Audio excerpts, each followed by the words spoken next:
A storm drenches Southern California. We'll see how it's affected the fire-damaged areas and students here on campus. A 5-day healthcare strike begins amid contract negotiations. And former President Barack Obama weighs in on an issue facing California voters.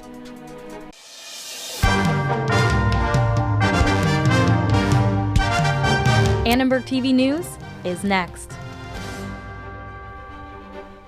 The first major storm of the fall caused flooding across LA. Hi, I'm Lizzy Brunn. And I'm Sebastian Soto. Some areas saw as much as 5 inches of rain.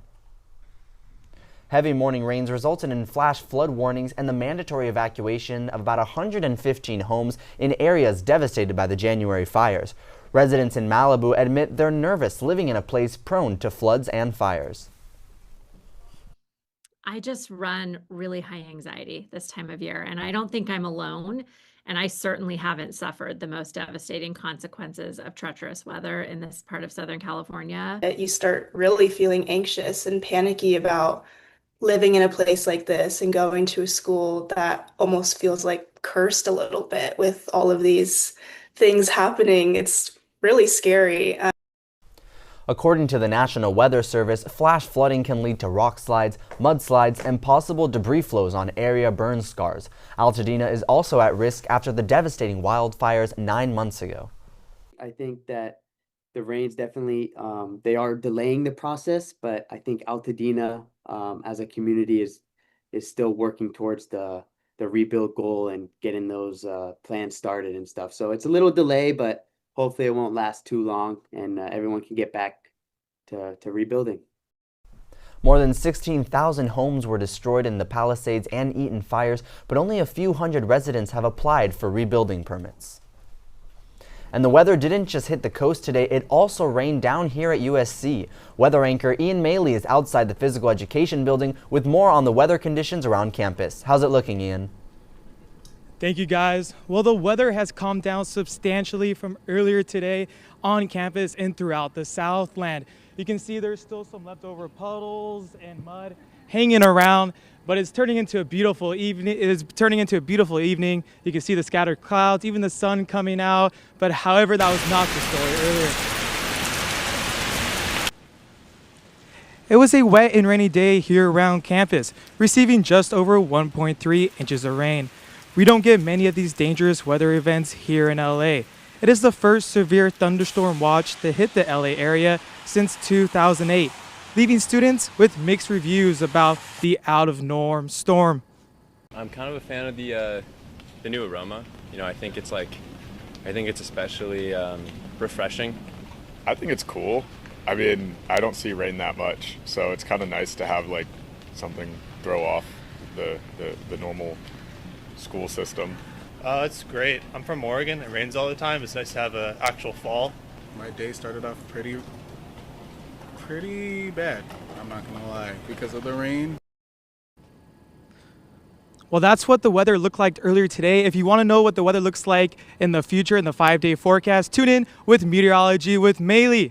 Back to you guys in the studio.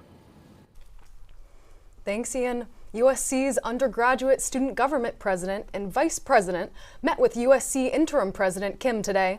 They discussed student concerns about President Trump's proposed compact for academic excellence in higher education. We met with President Kim to share with him exactly what students were said. Knows to not sign that compact. A lot of it had to do with USC's values and not wanting to stray away from those values. A lot of worries surrounding international students and our queer students, and others were worried about state funding, Cal State grants. He didn't give an indication of which particular option that they're leaning towards at the moment, but we're hoping that with the results of this survey, he'll take that further into consideration. Next Monday is the deadline for USC and 8 other universities to respond to the demands. They may submit written comments. So far, MIT is the only school to reject the compact. About 31,000 Kaiser Permanente healthcare workers went on strike this morning at hundreds of hospitals across the West Coast.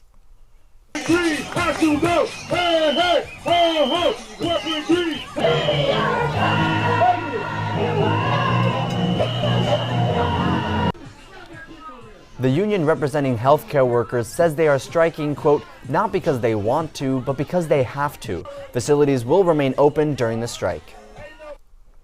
The strikes are being held at Kaiser Medical Centers in Harbor City, Woodland Hills, Riverside, Baldwin Park, and Downey. The protesters plans to be active from 7 a.m. to 2 p.m. for the next 5 days. We're striking for better pay, safe staffing, just better benefits overall. It's raining. It was a hard day to come out here, but we're fighting for what we deserve. We're fighting for what we want, and we're fighting for patient safety. It's our right to do what we do. We didn't expect it so soon, but we knew it was coming. We are standing together as sisters and brothers. This is the first time the registered nurses in 29 years had to actually go on strike. The company says raising wages would make prices go up for consumers. We remain committed to bargaining in good faith for a fair agreement that balances fair pay with high-quality, affordable care. We'll continue to provide the care for our members, relying on honoring employees and protecting patients. Kaiser employees in California, Oregon, and Hawaii are asking for a 25% wage increase over 4 years. The supplement known as Kratom has been linked to 6 deaths here in Los Angeles County. That's an increase from 3 deaths reported just last month. Kratom itself is actually a natural plant. At a high dose, it reduces pain and it brings on a light sense of euphoria, which mimics an opioid, has been shown to lead to cardiac depression. So basically, you forget to breathe. Problem with kratom right now is that it is not regulated at all. You just don't know what's in that, gummy. In the absence of federal regulation, health professionals and social media creators alike are working to warn the public about the dangers of these products. When we see drug overdoses or we see poisonings, typically they're in the context of somebody taking something that they did not think was an opioid. So if you walk into Ingeman or you walk into Eric Cohen, there's a giant box sitting on the front desk that has naloxone and fentanyl test strips. All you need to do is grab it and walk right back out. Synthetic kratom products take the form of gummies, tablets, liquid mixes, and powders. They may be marked as dietary or herbal supplements that claim to provide unproven medical effects. Words like super and enhanced indicate higher potency. Professionals recommend avoiding kratom products altogether due to lack of regulation and potential danger. A new national report shows that Latinas have growing economic power. The organization behind the report says that Latinas are vital to the workforce. Our hope is that when we share today's outcomes of the report, it becomes a catalyst for action, and that collectively we can promote economic opportunities within our communities. Latinas are starting businesses at a higher rate than anybody else. Latinas are powering America's economic future. Our influence is enormous and our power continues on the rise. Latinas earn just 58 cents for every dollar that white, non-Hispanic men make. Many work in low-paid sectors, including domestic farm and service jobs. Immigration status widens this gap, with undocumented Latinas earning even less. Despite being faced with barriers, Latinas are on track to earn more than ever before. Investing in their growth may help boost the economy for everyone. A university-wide initiative called the USC Dialogue Project is encouraging open discourse. This includes conversations that allow the community to freely express and debate complex ideas. The project is being led by university faculty, including a public policy professor. The USC Open Dialogue Project is about living the principles of academic freedom, freedom of expression, and open discourse. As a university, one of our core pillars is academic freedom and the ability to discuss, any idea, pursue any research topic, and have open conversations. So how do we get faculty, students, and staff to do more of that, to actually live those principles? The project includes workshops for students and faculty. Trojans are encouraged to sign up and share their thoughts on topics ranging from healthcare to gun control. The first student workshop is set for Friday, November 14th, and the first faculty workshop, Friday, November 21st.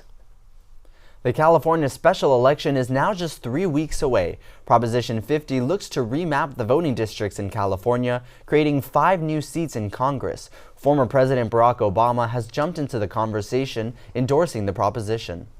With Prop 50, you can stop Republicans in their tracks.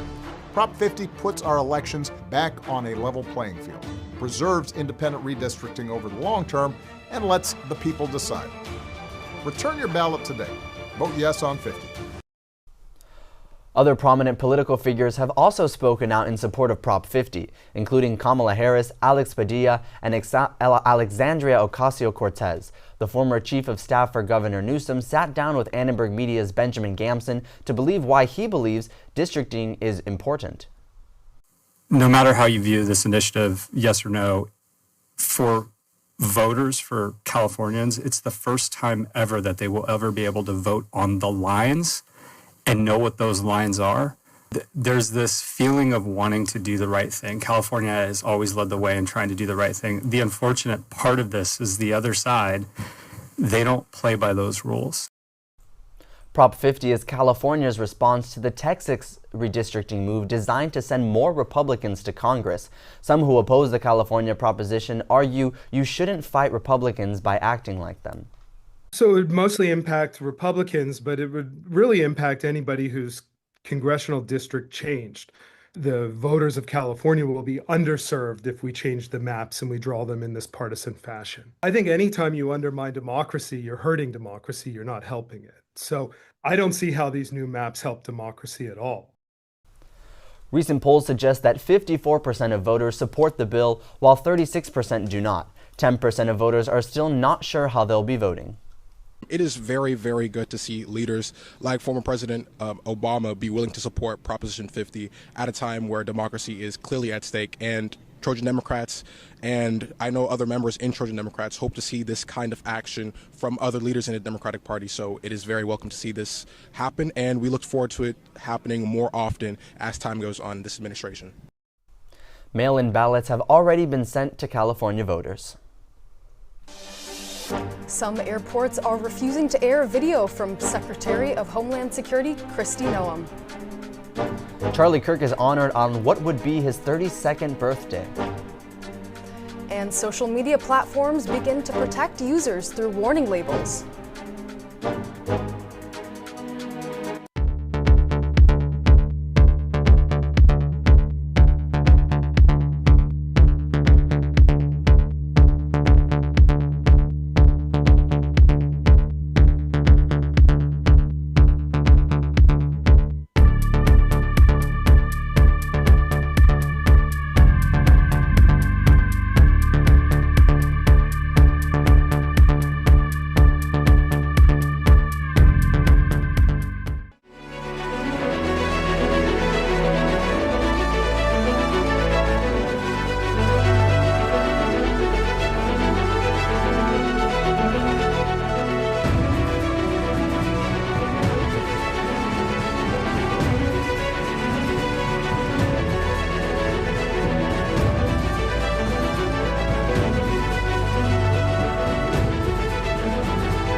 Democrats in Congress refuse to fund the federal government, and because of this, many of our operations are impacted, and most of our TSA employees are working without pay.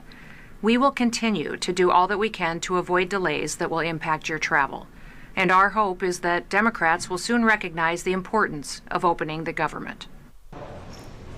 As we enter week 3 of the government shutdown, that video of Homeland Security Secretary Kristi Noem in some airports blaming the shutdown on Democrats. Some airports are like, no, what you're doing is improper propaganda to blame the Democrats for this government shutdown. There's people who are unifiers and there's people who are dividers.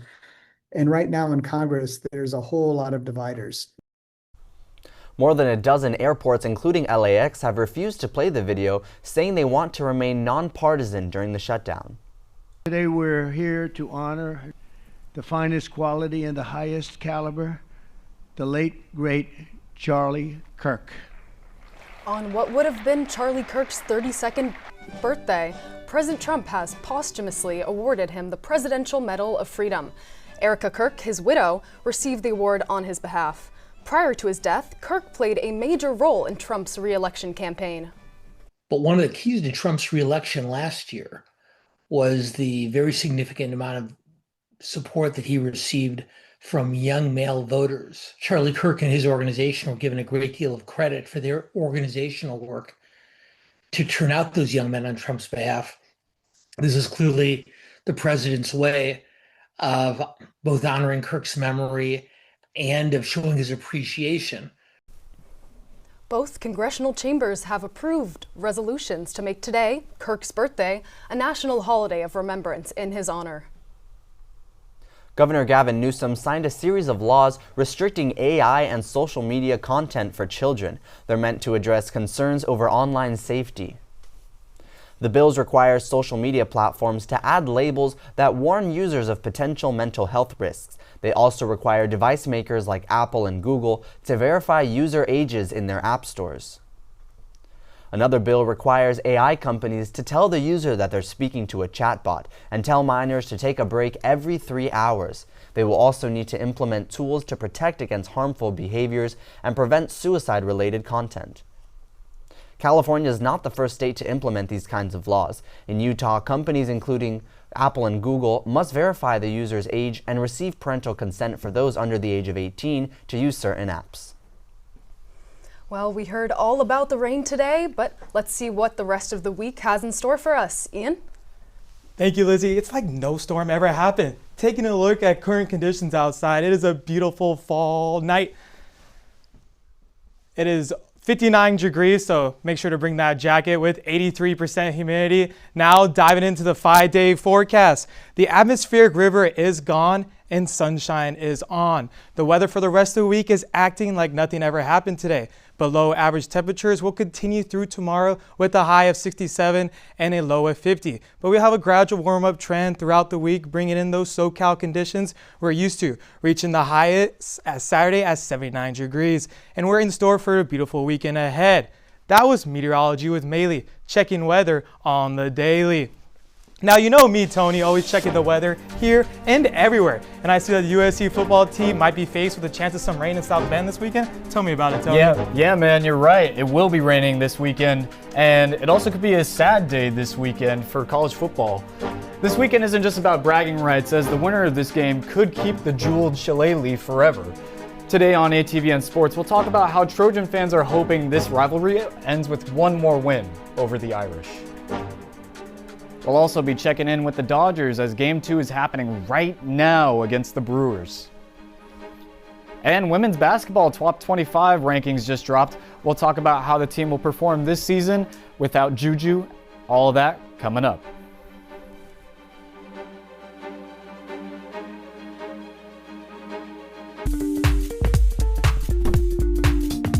USG election season has kicked off. They have a huge game on Thursday, right? Huge. Prior to that, he couldn't hit water if he fell out of a boat. And a warning tonight about a massive storm heading our way. We're live here at the Galen Center. What would y'all do if you had $2.5 million? Music, art, and women empowerment. And she put her stamp on Big Ten history. Those are men swimming like fish. Thanks for watching. Annenberg TV News. You never miss an episode. Don't forget to subscribe. Thanks for watching.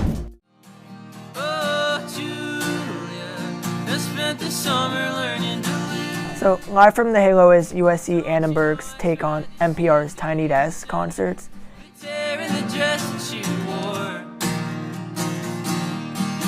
Fest is like a platform for USC students and adjunct students just to perform and play their music for an audience.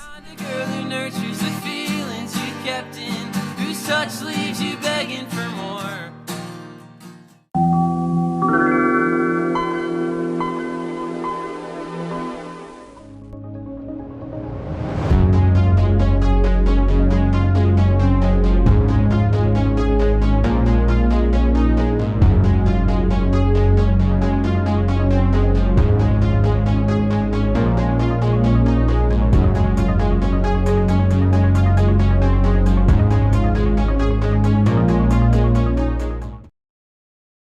Welcome back to ATVN Sports. I'm Chrysostomou. And I'm Tony Senhaji. This weekend, the Trojans are heading into South Bend, Indiana to play Notre Dame for a real chance at college football playoff spots. And what could be the last time that they play against each other. For nearly 100 years, USC and Notre Dame have played each other. But as a member of the Big Ten, USC plays 9 conference games, which makes it really hard for non-conference matchups for an independent team like Notre Dame to play them. The history runs deep. Both schools have combined for nearly 22 national championships, while USC's had more Heisman winners, but Notre Dame has been leading in wins overall. The battle for the Zittlali Trophy is going to be a tough one since the Trojans haven't beaten the Fighting Irish away since 2011. All right, Lucca, how much does this next game mean, not just for USC, but also what does it mean for the rivalry and why should they keep this series? Tony, I've heard that Netflix is trying to keep the rivalry alive by organizing a television deal for it. So I hope that's true because, the USC Notre Dame rivalry means so much to our Trojan family, and I would just be really sad if this was indeed the last time that we play Notre Dame. Yeah, absolutely, man. An announcement of the fate of the rivalry could be coming in the next few days. Make sure to tune in for kickoff at 4:30 Pacific time this Saturday. Well, the Notre Dame rivalry may be coming to a close. The Dodgers' postseason run is just ramping up. Game 2 of the NLCS is now underway, with the Dodgers holding a 1-0 series lead over the Milwaukee Brewers. Game 1 belonged to the Dodgers pitching staff. Blake Snell set the tone with a dominant start, keeping Milwaukee quiet for most of the night. Freddie Freeman's homer got the Dodgers on the board, and they added another late to take control. Despite a late push from the Brewers in the 9th, LA held on to secure the win and the early series lead. Game 2 is now underway. It is actually 2-1 to the Dodgers due to a Teoscar Hernandez home run and Andy Pages RBI double.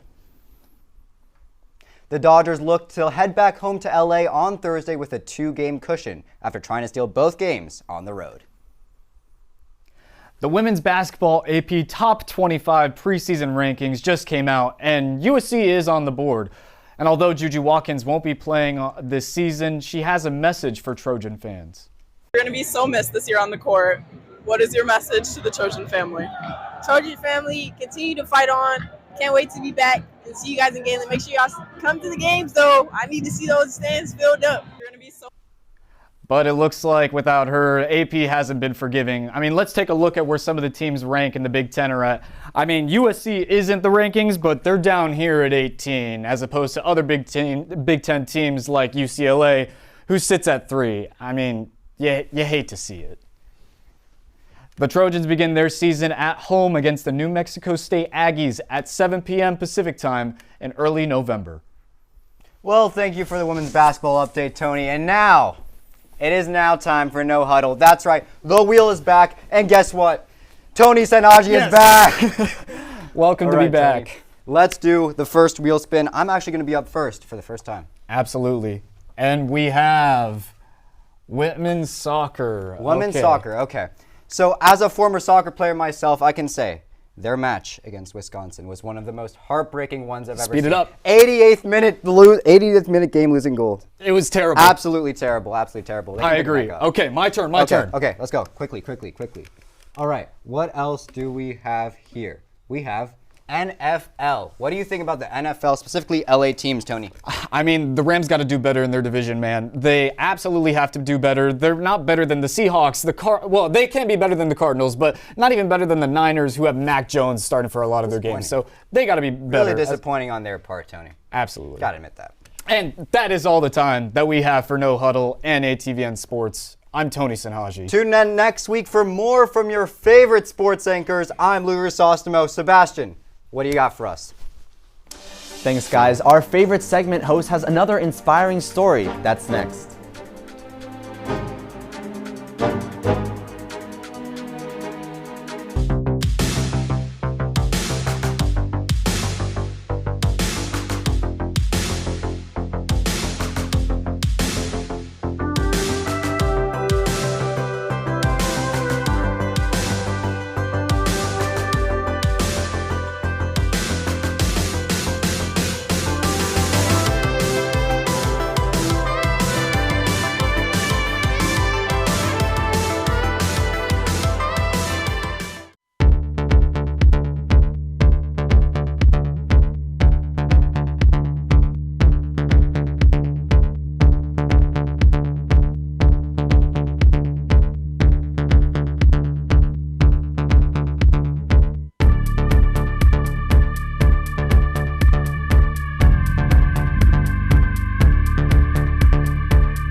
Every ride on Guided by Purpose brings a new passenger, a new story, and a new lesson. Today, Drew's picking up a question that just might bring clarity to your journey. Drew. We've reached our Tuesday stop, Guided by Purpose. We got a new passenger on board by way of TikTok, Extra Average Dad. He put a question on me, why'd you leave football to help people? Now, before football, I was a good servant in the church. I was an usher and I would go, will both sides please stand? Starting from the rear. That's how I learned to invite people in with me for special moments and creating spaces for others to be the part of something meaningful. And at 16, football was my train to superstardom. Free trips, 5-star hotels. I even had drivers before we knew who Uber was. All eyes have always been on me. Those moments were like roses, bright, beautiful, and shining like a star. But even roses fade without water. The more I poured into others, mentoring kids, hosting events, highlighting great people, the more I realized purpose ain't about being seen, it's about helping others grow. And football was always my gift, but service is what gave it life. On that field, I learned how to recognize greatness in others, how to lift the ones next to me. You don't need all the cameras and rankings or lights to shine. Because where I'm from, they say a true measure of a man is how many people he lifts up, not how many stands behind him. Now this vase, this what connects it all. My gift, my service, my heart, all in one space. A star gonna always shine now. We just need the light guided by purpose.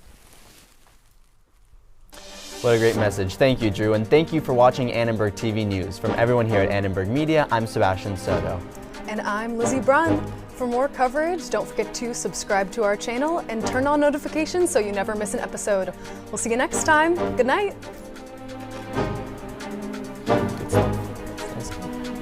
Little bumps, but they're all mine.